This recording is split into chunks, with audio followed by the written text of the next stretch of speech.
Ito, pag-usapan natin. Taas ang kamay! Sige nga, lagay nyo dyan sa comment section. Ilagay nyo dyan sa comment section kung kayo ay naniniwala pa sa survey ngayon. 'Di ba? I mean, sa survey nila, lamang ang bangag senators. Pero ang pinagkakaguluhan, si Sara. Ang kampanya ni Sara at PDP, napakadaming tao. Hindi lang sa Pilipinas, kundi pati sa ibang bansa. Hindi lang sa Maynila, kundi sa iba't ibang panig ng Pilipinas. Samantalang hindi sila makapagkampanya ng maayos. Nilalangaw pa.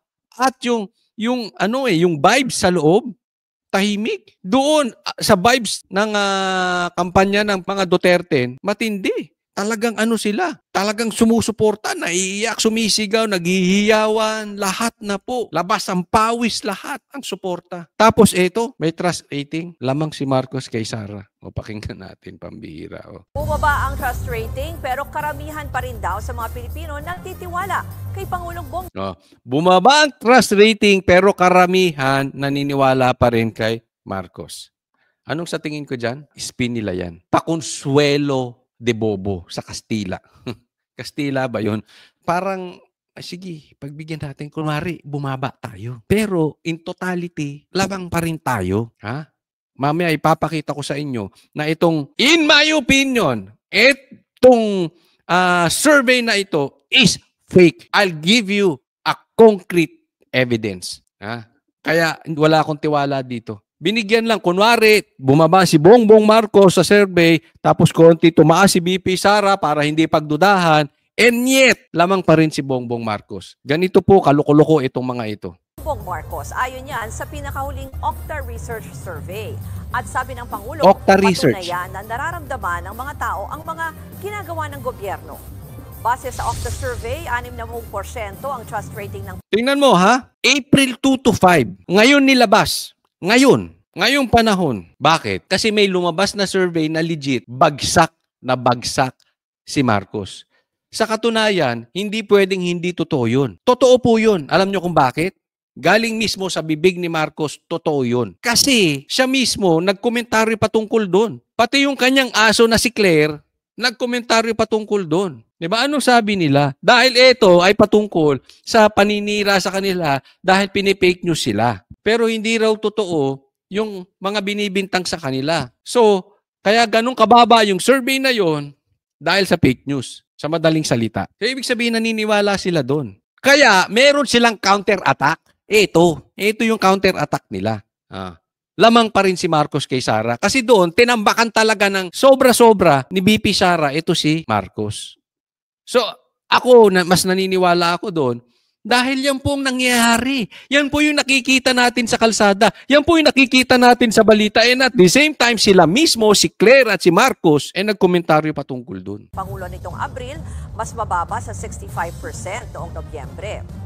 23% naman ang nagsabing hindi sila tiwala kay PBBM, mas mataas sa 12% noong November 2024. Lumabas din sa survey, tumaas naman ang tiwala kay Vice President tumaas si VP Sara, pero lamang pa rin si Marcos. Sa 58% mula 49% noong huling quarter ng 2024. Ginawa ang survey mula April 2 hanggang 5 sa April 2 hanggang 5. Bakit ngayon lang nilabas? Again, pangontra doon sa lumabas na survey na legit. 1,200 respondents. Mayroon itong plus-minus 3% na margin of error.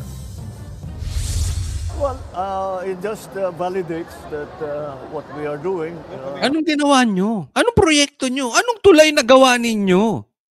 Anong trabahong na-create ninyo? Ito naman si Marcos. Hindi ka ba nabubilaukan sa mga pinagsasabi mo? Di ba? Marcos, ano ka ba? Anong lehitimong proyekto na gawa ninyo?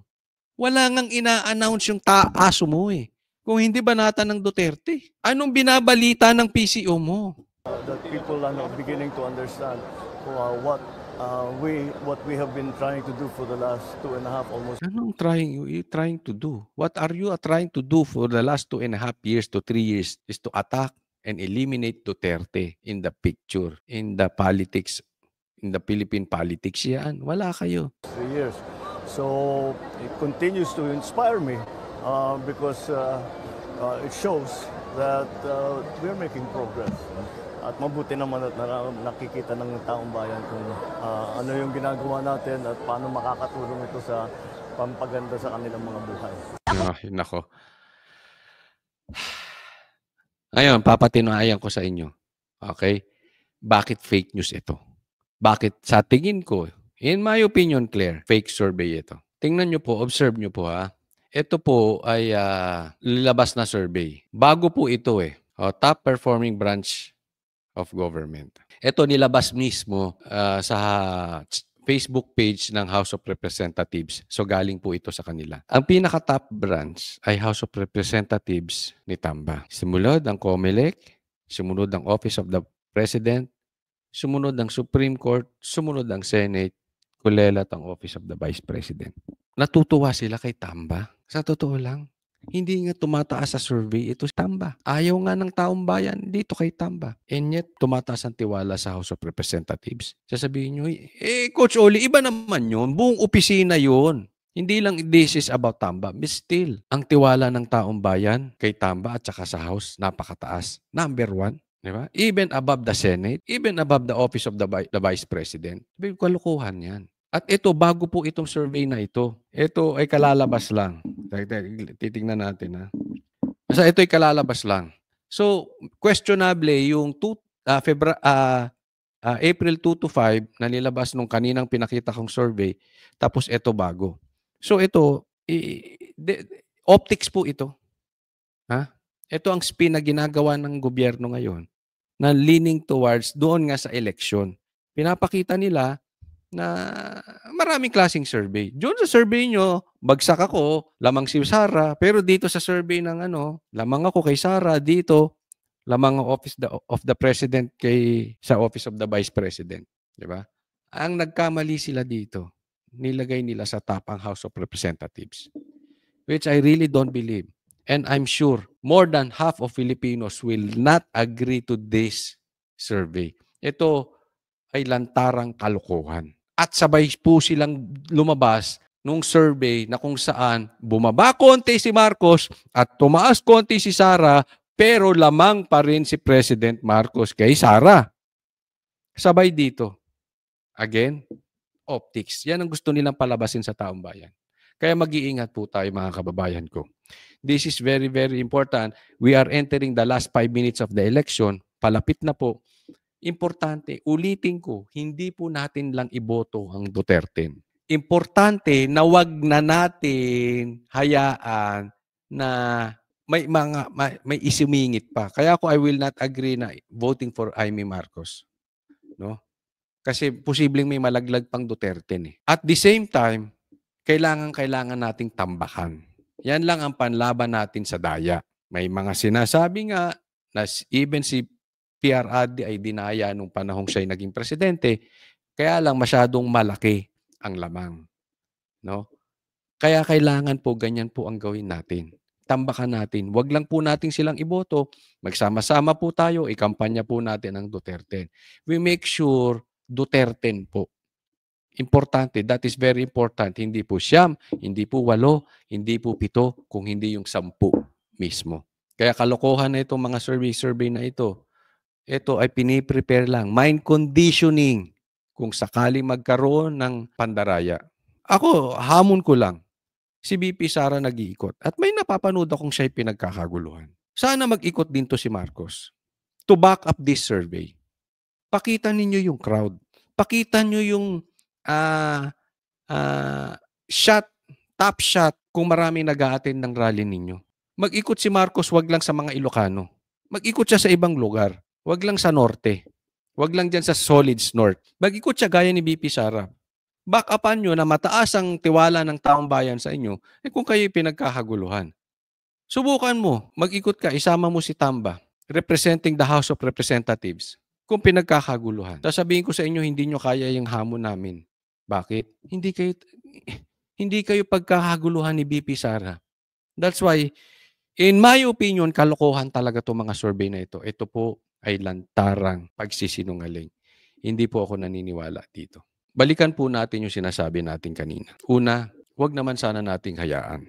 Totoo man to or hindi, tanong po natin kay Marcos. Totoo bang nag-aalyansa na po kayo at ang CPP-NPA at ang ICC para ipahuli si BP Sara? Yan po ang katanungan.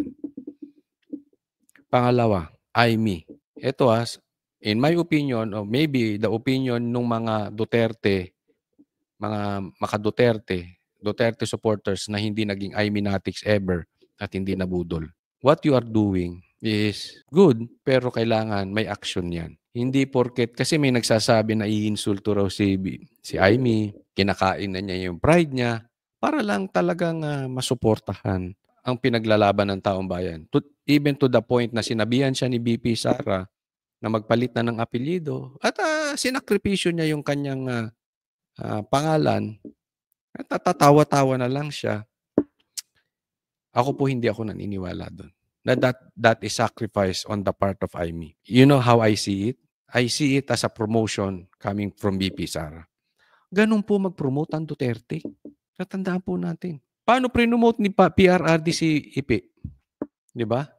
Nagustuhan daw niya yung mga dating pakikipagtalik sa pelikula ni Ipe. That is not an insult. That is promotion. So yung kay BP Sara nagsasabi, sinasakripisyo niya na ganyan-ganyan dahil iniinsulto siya sa rally mismo ni Sara, binabanatan mismo ni BP. I don't believe that. That is promotion for IME. Kung gusto nyo iboto si IME, it's up to you. Hindi naman po diktador ang Banateros. Ang sinasabi lang po namin, iingat po tayo. Kasi even before, pre-promote ni BP Sara si Marcos, si Bongbong. Ingat na po tayo. Kailangan, lagi, ang proteksyon natin sa budol is gawa muna, resibo, action muna, bago boto.